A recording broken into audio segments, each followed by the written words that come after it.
आप देख रहे हैं साहिल टुडे और मैं हूं सिराज शेख। तो आइए सबसे पहले नजर डालते हैं आज की खास खबर पर। रायगढ़ प्रेस क्लब और मुरुड तालुका पत्रकार संघ की जानिब से 31 जनवरी को जंजीरा मुक्ति संग्राम दिन मनाया गया। इस अवसर पर आज़ाद चौक में मुरुड नगर परिषद की अध्यक्षा स्नेहा पाटिल के हाथों तिरंगा फहराया गया और सलामी दी गई। इस संबंध में आयोजित एक प्रोग्राम में यहां के समाज सेवक विजय सुर्वे को खास पुरस्कार देकर सम्मानित किया गया। बता दें कि 15 अगस्त 1947 को भारत देश आज़ाद हुआ था, लेकिन 31 जनवरी 1948 को जंजीरा भारत का हिस्सा बना। इस अवसर पर पत्रकारों ने मांग की कि जिस तरह मराठवाड़ा मुक्ति संग्राम मनाया जाता है, उसी तरह सरकार जंजीरा मुक्ति संग्राम दिन मनाने के लिए आदेश जारी करे। पुणे में जो किला है उसे पुरंदर कहते हैं, सातारा में जो किला है उसे अजिंक्य तारा कहते हैं, वैसे ही मुरुड में जो किला है उसे जंजीरा कहते हैं, उसे जंजीरा।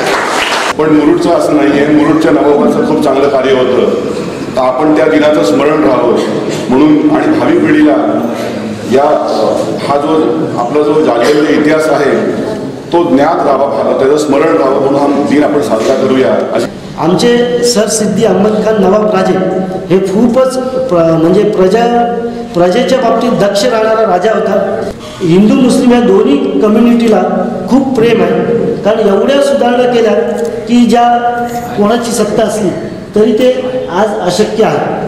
शासकीय व्हावं, खरंच व्हावं आणि त्याबरोबर हा लोकउत्सव म्हणून सुद्धा आपण साजरा करू एक दिवस, असं मी आपल्या सर्वांना सदिच्छा व्यक्त करते आणि आपल्या सर्वांना ह्या मुक्ती दिनाच्या हार्दिक शुभेच्छा देते आणि माझी रजा घेते। जय हिंद, जय महाराष्ट्र। देश स्वतंत्र झाल्यानंतर काही संस्थान आपल्या देशात विलीन झाले नव्हते। हैदराबाद संस्थान असेल किंवा मुरुड जंजिराचं सिद्धींचं संस्थान असेल, हैदराबाद संस्थानमध्ये वेगळं रक्तरंजित क्रांती झाली, पण मुरुडमध्ये तसं नव्हतं। मुरुडचा जो राजा होता तो खूप म्हणजे लोकांमध्ये मिळून मिसळून होता, लोकांसाठी होता, लोकांच्या कलेने होता। मुरुडमध्येही आंदोलन झालं, पण शांततेने झालं आणि 30 जानेवारीला रात्री ते साईन झालं आणि 31ला जाहीर झालं। त्यामुळे 31 तारीख ही जंजीरा मुक्ती दिन साजरा करण्याचा निर्णय रायगड प्रेस क्लबने घेतला। काही वर्षापूर्वी SM सर रायगडमध्ये होते, SM देशमुख साहेब, आणि त्यांनी जेव्हा त्यांनी ही तारीख आणि हे आपण कार्यक्रम घेऊया, कारण खूप हा ठेवा आहे जो जतन करून आपल्याला ठेवायचा आहे आणि नवीन येणाऱ्या भावी पिढीला तो आपल्याला सांगायचा आहे। मुक्तिदिन शब्द का घेतलेला होता, का ते संस्थान मुक्त झालं होतं, देशात विलीन झालं होतं म्हणून मुक्तिदिन घेतलं होतं। कुणाच्या भावना निश्चितच दुखवण्याचा हेतू नाही, रायगड प्रेस क्लबचा नाही, मुरुड प्रेस क्लबचा नाही आहे, पण तरी जनभावनेचा आदर करायला पाहिजे।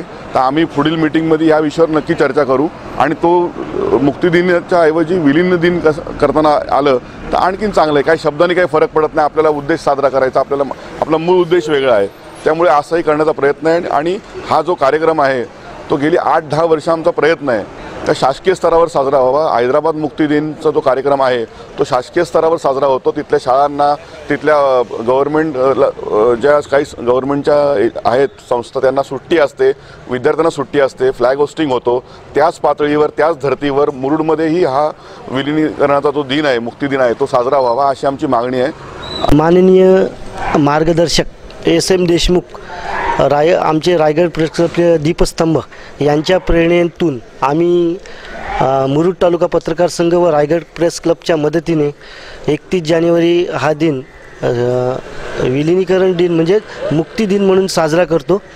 आणि याचा उद्देश एकच की ह्याची शासन पातळीवर जोपर्यंत दखल घेतली जात नाही तोपर्यंत आम्ही हा दिन आमच्या पद्धतीने साजरा करू। हा दिन साजरा करण्याचा एकच उद्देश आहे की शासनाचं याकडे लक्ष दिलं जावं। जसं हैदराबाद मुक्ती संस्थानचा स्वातंत्र्य दिन साजरा केला जातो, विलिनीकरण दिवस साजरा केला जातो, त्याचप्रमाणे जंजीरा मुक्ती संग्राम दिनाचा हा शासकीय पातळीवर साजरा व्हावा यासाठी आमचे प्रयत्न सुरू आहेत। आम्ही पालकमंत्री, मुख्यमंत्री आणि सर्व आमदार यांना निवेदन देऊन मागणी केलेली आहे की हा विलिनीकरण दिन म्हणजे मुक्ती संग्राम दिन साजरा व्हावा आणि त्यासाठी शासकीय पातळीचे आदेश देण्यात यावे।